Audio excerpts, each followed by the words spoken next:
So folks, once again, a very good morning. Get your coffee in place. And I'm going to be doing a little bit of sharing on strategic management. Now, again, my purpose today is to give you a snapshot. Okay, what is strategic management as executive when I work for multinational corporation? How will strategy be put into place? Okay, and as an individual, okay, you as an individual, how does planning, strategic management apply to me when I have yet to work for an organization? So before I start the talk, I usually share with students, okay, this glass.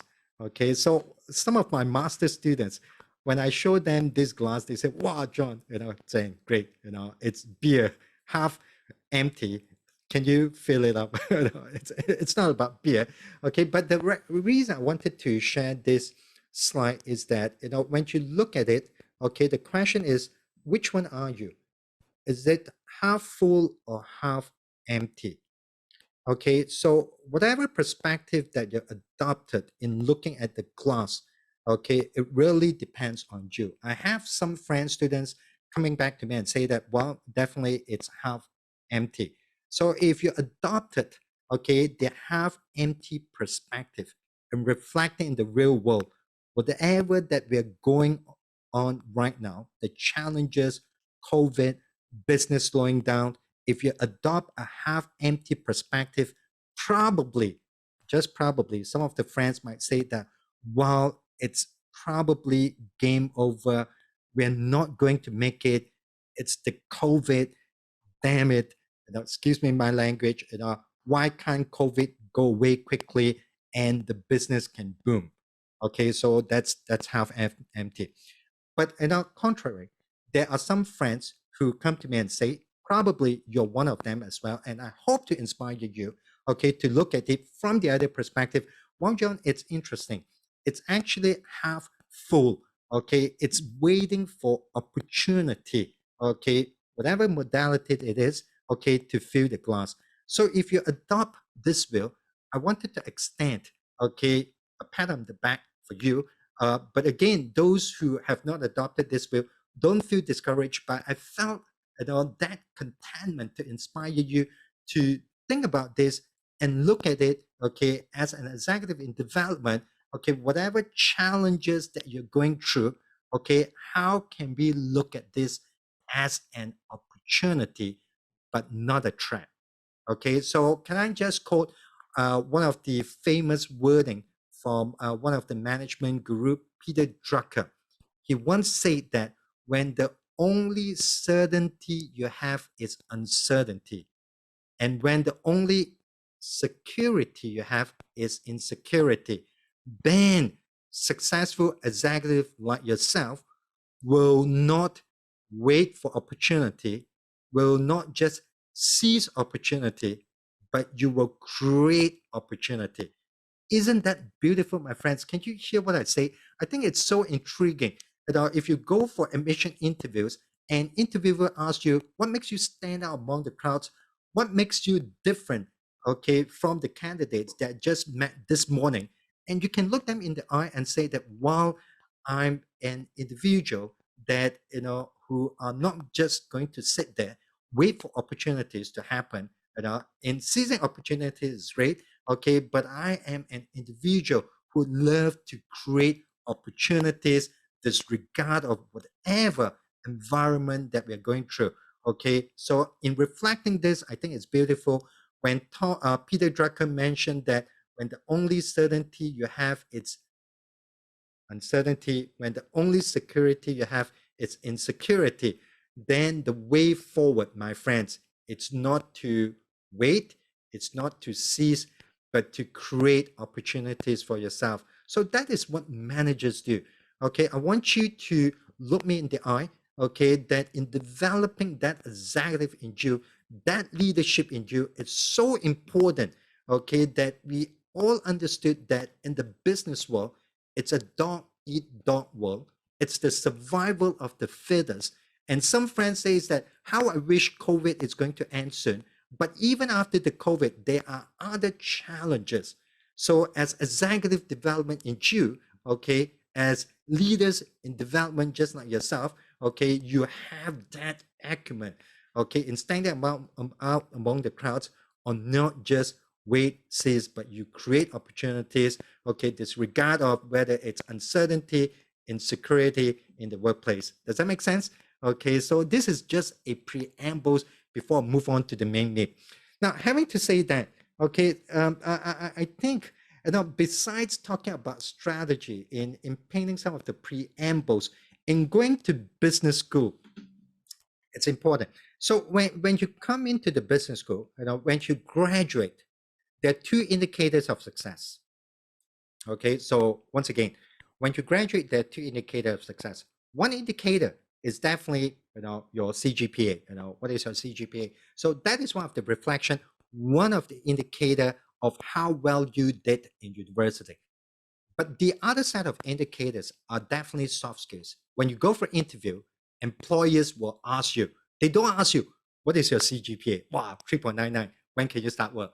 2.9, forget about it. Next year, you come back. Okay, so I assure you, the employers don't ask what is your CGPA because they understood, okay, CGPA, although it's important in reflecting how well you did in university, okay, but it's not an indicator of your capabilities and potential. So again, there are two sets of indicators, CGPA, and another set of indicators is definitely your soft skills. So these are some of the attributes, what employers are looking for in you when you graduate from university. So folks, if you're going to go through this, okay, you can look at the list. There's leadership, ability to work along and together with each other. This is so important. Okay, when the world is going global, when we talk about internationalization, denationalization, regionalization, okay, the company that you work for probably have a diverse group of people in terms of age, background, nationality, religion, gender, okay, and the list goes on. So the beauty, okay, of you as an executive, okay, it's not just having that leadership, but the ability to work along and together with each other. And of course, if you're going to go through the list, interpersonal skills, creativity, analytical skills, technical skills. So, but what I wanted to orientate you, if you're going to look through the list, my friends, only two of them, analytical skills and technical skills, have probably got something to do, okay, with what you have learned in the university. And the rest of the eight attributes, okay, leadership, communication, interpersonal, problem solving, initiative, flexibility, interpersonal skills, these are what we call essential soft skills, okay, that will probably unleash the potential in you. So we are proud to say that, in coming to CHK, okay, it's not just about, hitting the books. It's not just about going to classes, okay, but in coming to CHK and in coming to CHK Business School, we want to help you via different modalities, okay, not just to excel academically, okay, but to be able, okay, to unleash that potential in you, especially on the list that I've just showed to you. So, of course, at the end of the day, okay, we wanted to make sure that when you graduate, okay, you know how to expect the unexpected. So I think this is so important. So COVID has been here for a year. Okay, successful leaders are those who are able to navigate, plan, okay, disregard of whether it's going to be a stable environment, okay, whether it's going to be a dynamic environment, okay, because successful leaders are those who are able to expect the unexpected. So this is one keyword that I want you to remember. Okay, so it's actually one of the tips for you when you go for an interview. What makes you stand out among the crowd? Okay, I know how to expect the unexpected. Okay, and in standing out among the crowds, I won't wait for opportunities. I won't just seize opportunities. I will create opportunities because I understand in the business world, the only certainty you have is uncertainty. The only security you have is insecurity. And hence, you have hence, you have that readiness. Of course, having to say that managers like you, okay, is that, wow, it looks great. Strategic management. John, what is strategic management?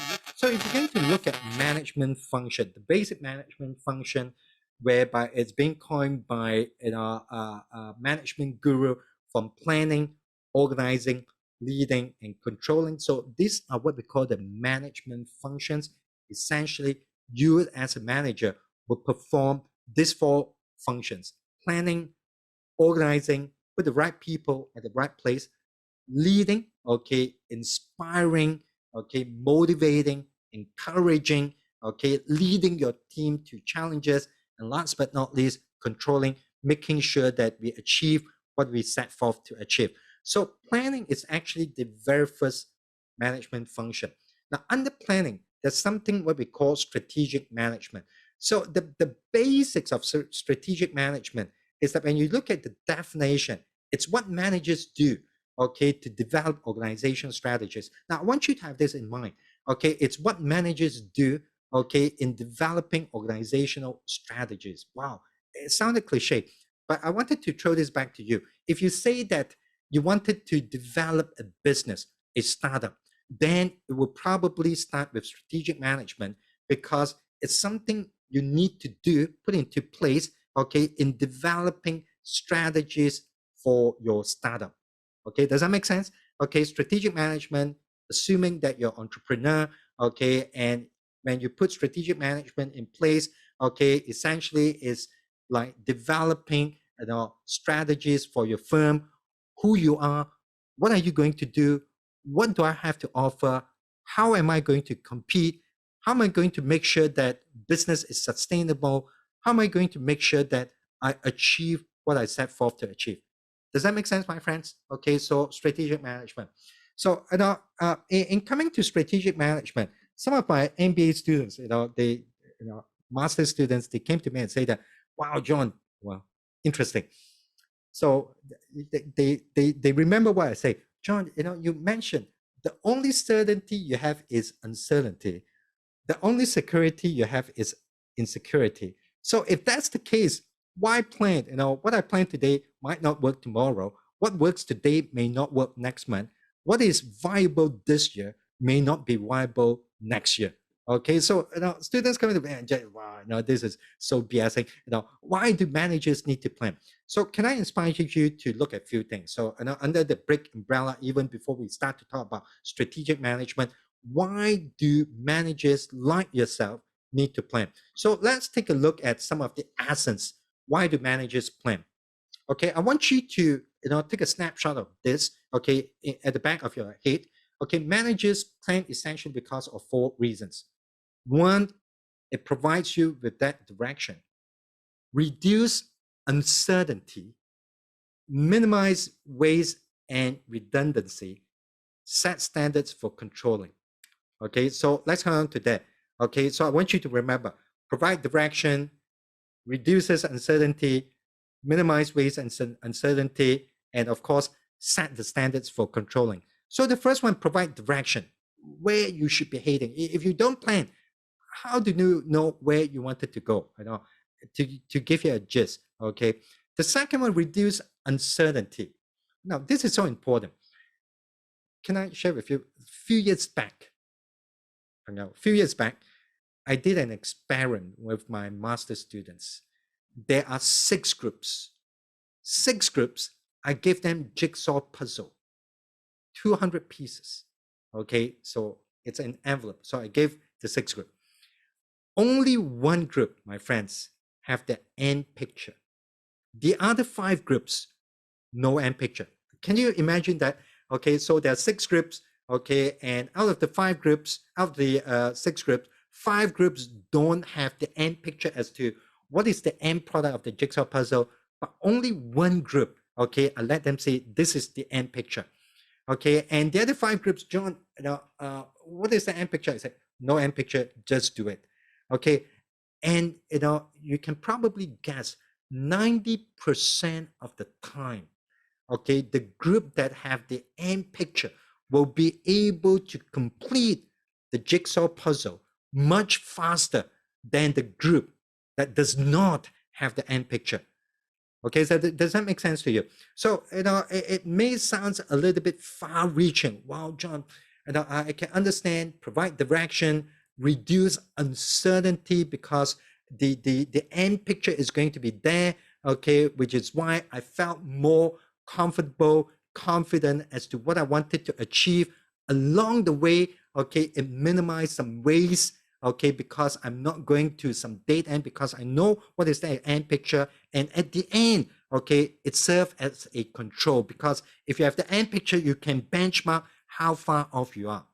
Okay, so does that make sense? Why do managers plan? Okay, direction, reduce uncertainty, minimize waste and redundancy, and of course, okay, to set a benchmark for control.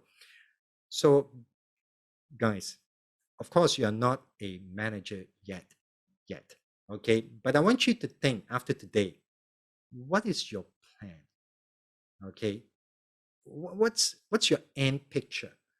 Okay, I'm going one step further. What is your what is your end picture? If you don't have that end picture, it's like after graduation, you go to work, wait for salary, get the salary, spend the money, reset. In Cantonese, 返工放工出糧使錢. Okay, there's no soul because John is just a job. Okay, it doesn't excite me. Okay, so with that in mind, okay, can I show you a few pictures? And I want you to see what do they have in common. Okay, the first person probably you have seen before, Dr. Martin Luther King.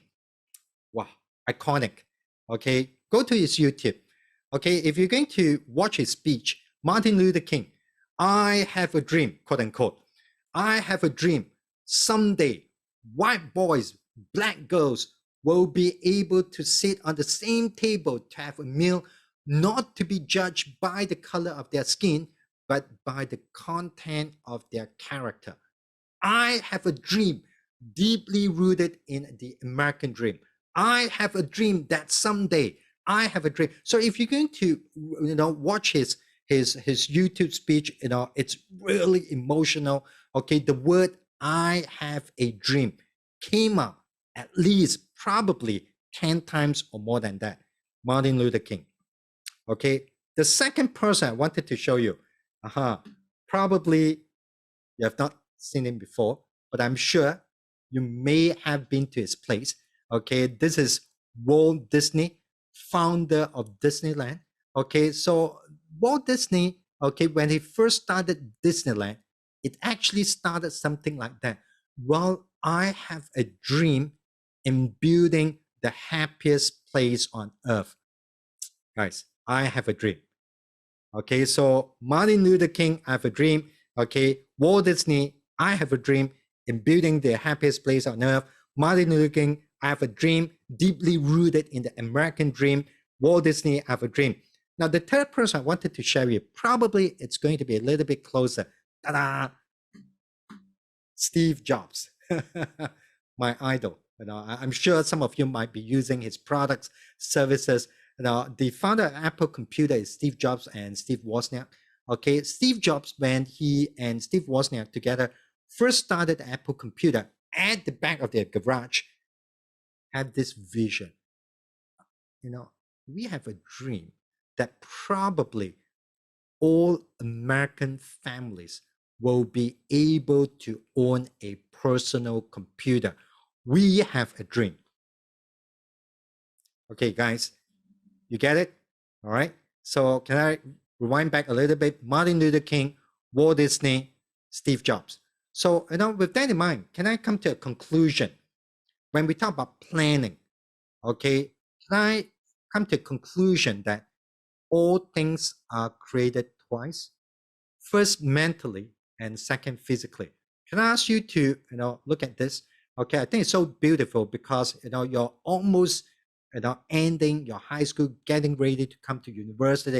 I congratulate everyone on that. Okay, but in coming to university, okay, it's actually the beginning, okay, of you to think about, okay, what is your end picture and how are you going to use the plan, okay, when you come to university to ensure that you will acquire knowledge, skills, ability to prepare you for the business world and in helping you to achieve your dreams. So, am I wrong to say that, all things are created twice? First mentally and second physically. Isn't this beautiful? All things are created twice, first mentally and second physically.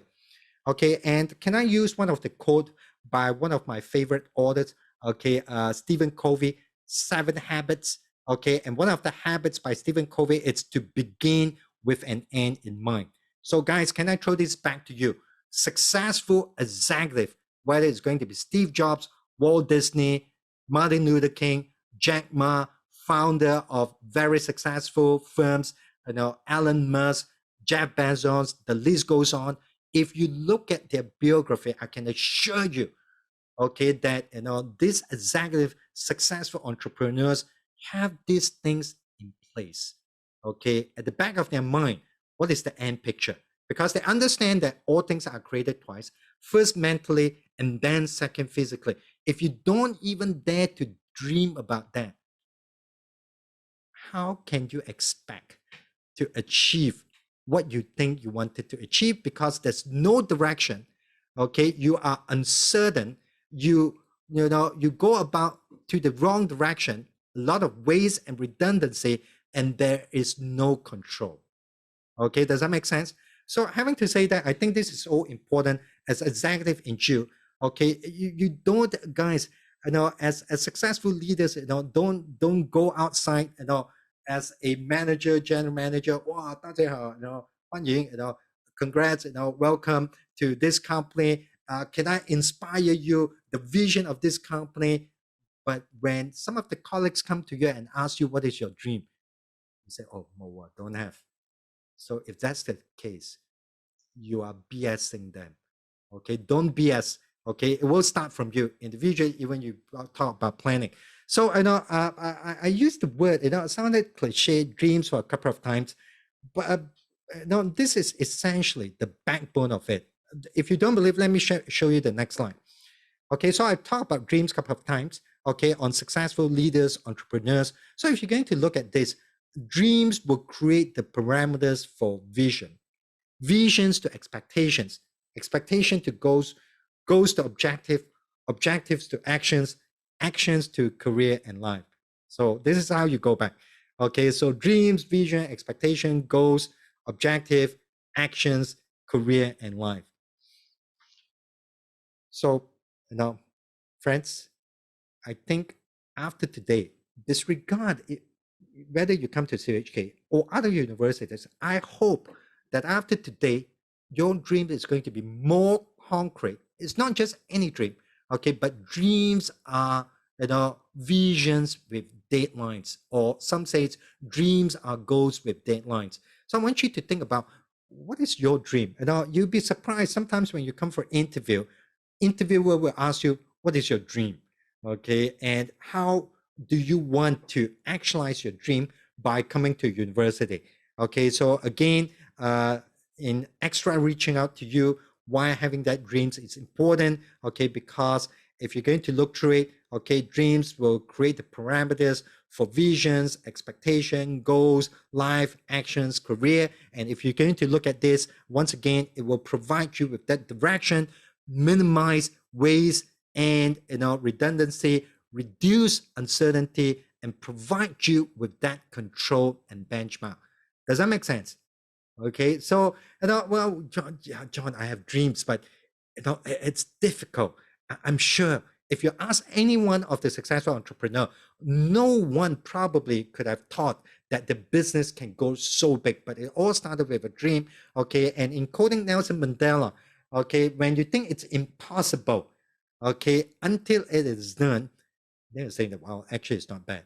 Okay, just like most of you from Taiwan, and you taking the GSAT exam, before you take it, wow, Tina, it's really difficult, it's really hard. But once you're done, okay, once you completed it and sharing with your juniors, well, 可是不太难, it's not that bad. Okay, so if you're going to look at this, it's the same.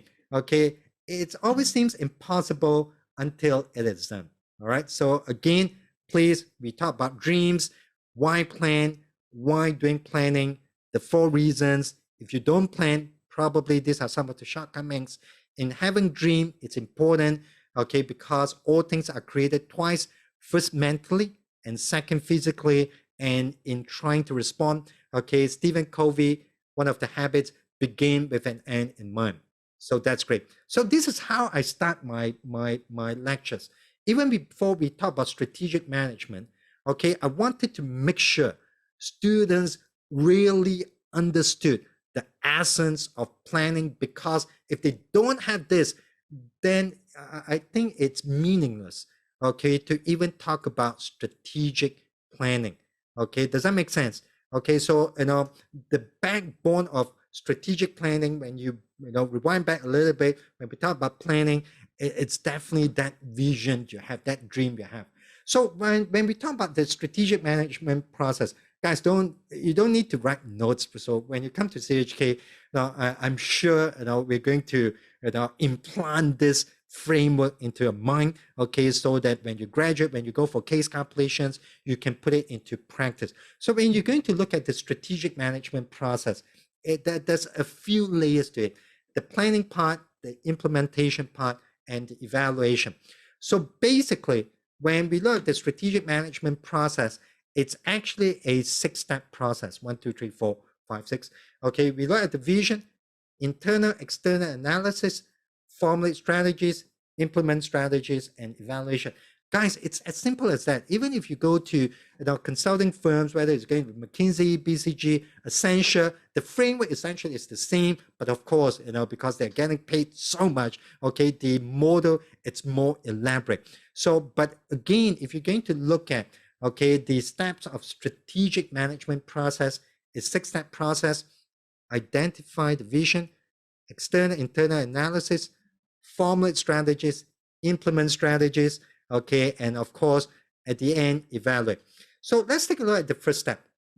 Now, it's not my intention to go through all the 6 steps, because at the end, there's something I want you to do, okay, because right now you understand why plan, and you understand why dream is so important, because dream will create the parameters for vision, and at the end it will lead to your life and career.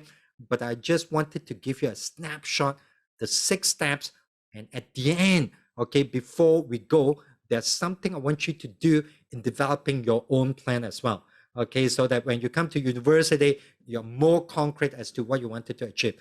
So in strategic management process, the first step is identify, okay, the vision, mission.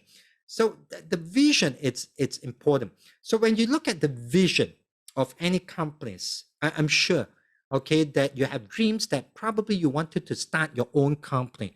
The vision is important because it's essentially a document that spells out who you are, what you have to offer, okay, and along the way, how are you going to satisfy some of the needs of different stakeholders. So if you're going to look through the elements of a successful vision statement, you can see it responds to customer, markets, philosophy, product, services, technology, self-concept, employees, So these are essential elements for the vision. Now, you might say that, wow, John, this is so textbook, okay? You're right. But let me show you one example. Cathay Pacific, okay? One of the most successful companies. Of course, they're going through challenges. So if you're going to look at CX, their vision is being the best, okay? By offering the highest quality, safety first, winning team, outstanding product and services, service from the heart, superior ROI, return of investment, support Hong Kong, socially, environmentally responsible.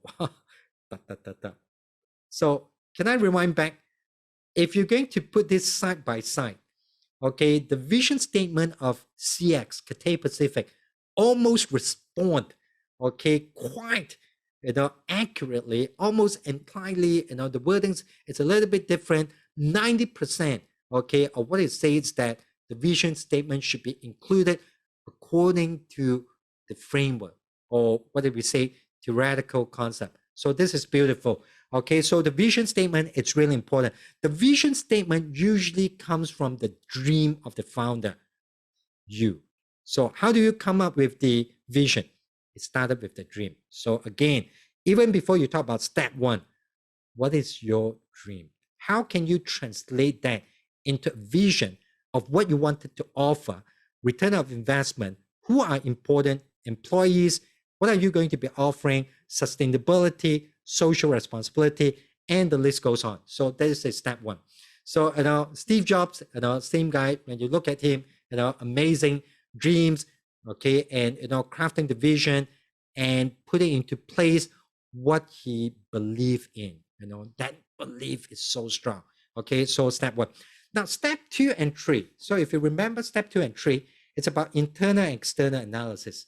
Okay, this fantastic. Guys, if you go for case compilation, okay, the internal external analysis, basically it's like a God's framework, a guiding principle that you need to understand what is happening out there externally, okay, and internally, what are some of your resources, capabilities, and core competencies. So can I run you through step 2, 3, 4, and 5? So again, this is not a lecture, but to get you excited what is strategic management is all about. So if you're going to look at step 2, external analysis. Now, external analysis, basically we look at the competition and the components of the environment. So can I ask you to remember this? Competition and components of the external environment. Internal analysis, okay, it's resources, capabilities, and core competencies. So if you're going to look at external analysis, we try to look at what are some of the threats and opportunities. Internal analysis, we try to identify strengths and weaknesses. So basically, this is what we call the SWOT analysis. So when you come to the business school, we guide students in doing the opportunities, threats analysis, and look at the external environment and who are your competitors.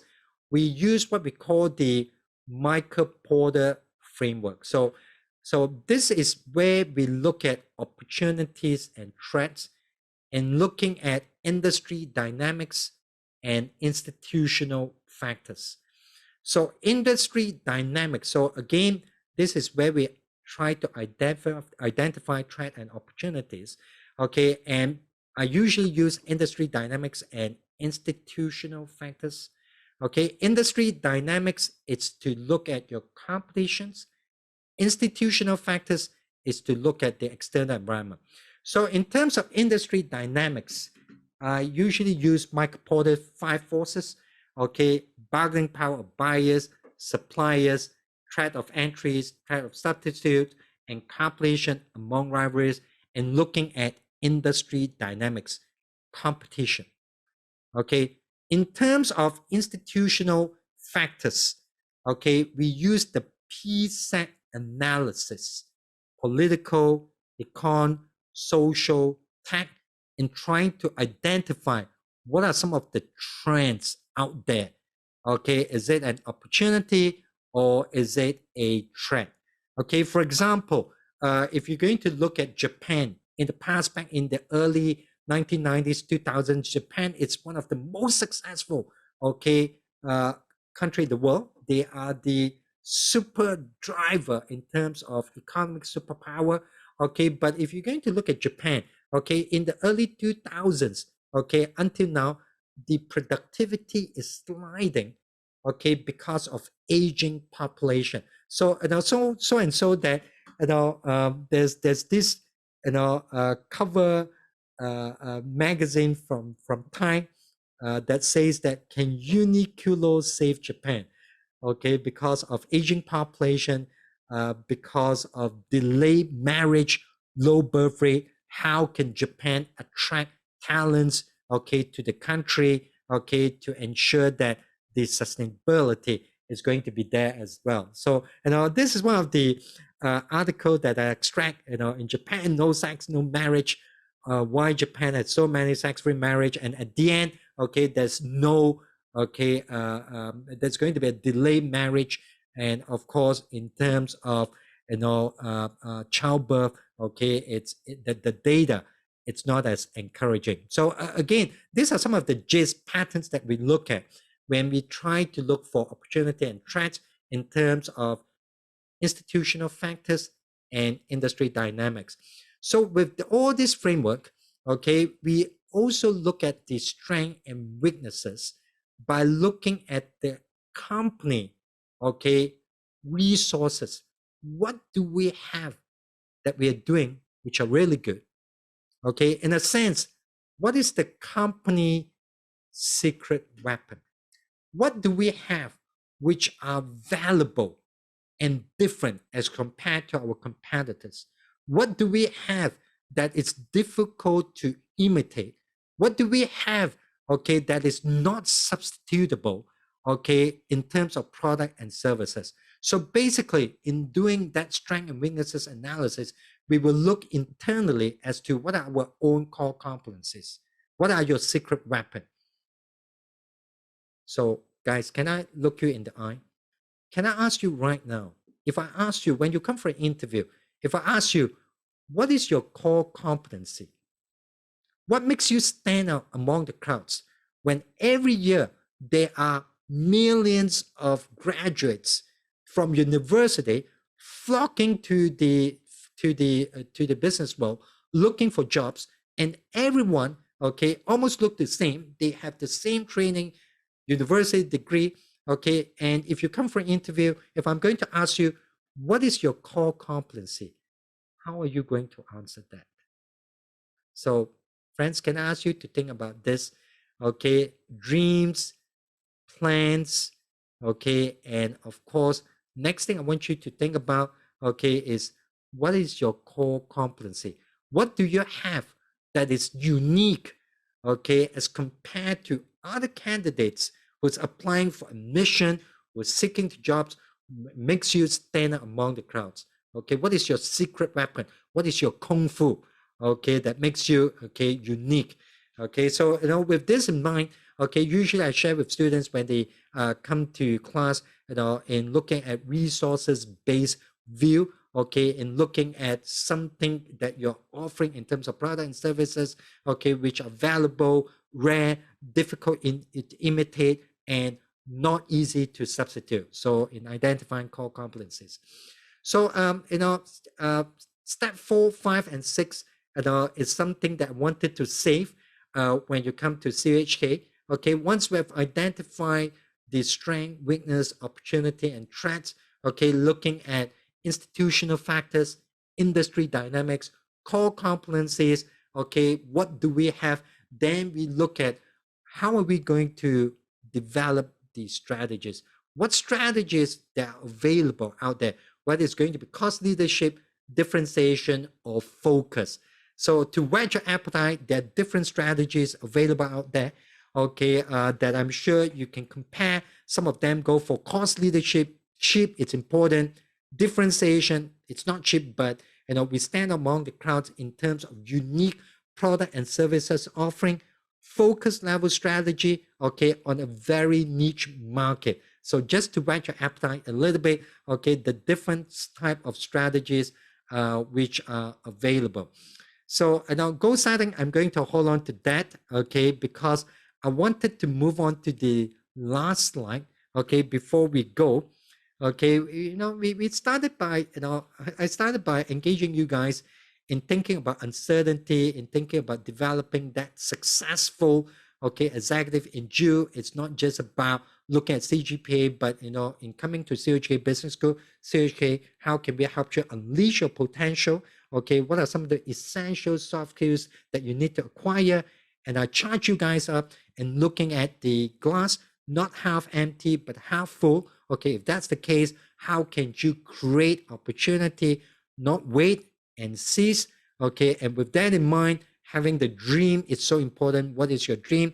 Because with dream, we understand that it will provide you with the direction, okay, remove any uncertainty, minimize waste and redundancy, and provide you with that benchmark, okay, and whet your appetite, get you excited when we look at strategic management process, 6-step process. The first part is to identify the vision, okay, which usually comes from the dream. Okay, of course, you have step 2, 3, 4, and 5. Okay, there are tools that we can use, okay, to look at institutional factors, industry dynamics, formulating strategies, implementing strategies. Now, friends, before we go, okay, I hope I managed to get you excited. This is the normal me. Okay, when I go to class, students are, wow, John, what's going on? So this is the normal me. I'm sure when you come to CHK, all the faculty members are as enthusiastic, as passionate as me, okay, because we are not lecturing. We don't do lectures. We do facilitations. And when you come to class, we help you via cases and a little bit of lectures to help you understand, to unleash your potential. So before I go, okay, I want you to think about, I inspire you guys enough to think about your dreams, visions. I talk about uncertainty. Okay, I talk about insecurity. Okay, and I talk about vision. I want you to take a look at this. I want you, it's okay, guys. Even if you're not coming to CHK, I want you to think about this in developing your own SMART goals. I want you to start thinking about your own plan. So, guys, remember, if you don't have this, then in the future, when you're the boss, when you're the manager, when you're the CEO, then you are superficially asking people to follow your plan, but intrinsically, you don't have a plan. So can we start by this, by you developing your own SMART plan? Okay, and SMART plan, I'm sure you have seen it before. Okay, it needs to be specific, measurable, goal-orientated, realistic, and timely. Okay, so assuming that, are they done with GSAT exam? GSAT? Okay, so, so some of you have done with the GSAT exam, and you have some time before you come to university. So start developing a plan. You can start by the number of books that you're going to be reading. Specific. What type of books? Okay. Will it be in business, finance, investment, personal growth? Measurable, okay, in terms of the different type of books, as I mentioned earlier, number of books that you're going to read, and of course you're going to be committed to it, action orientated. Every day there's going to be a time allocated to that. Realistic, guys, let's be realistic. Don't set yourself crazy goals. Half day 2 books. If you can do that, I admire you. You can share with me what books you have read when you come to CHK or Hong Kong. Be realistic, and there's a time limit. There's going to be a time in which how many days you can finish a book. So, if you ask me, I have SMART goals myself for different goals. Reading is one of them. Okay, I have unlimited number of books in my home and in my office as well. And every year I try to pick a pile, and these are some of the books that I need to read. And recently, the health goals to me is important.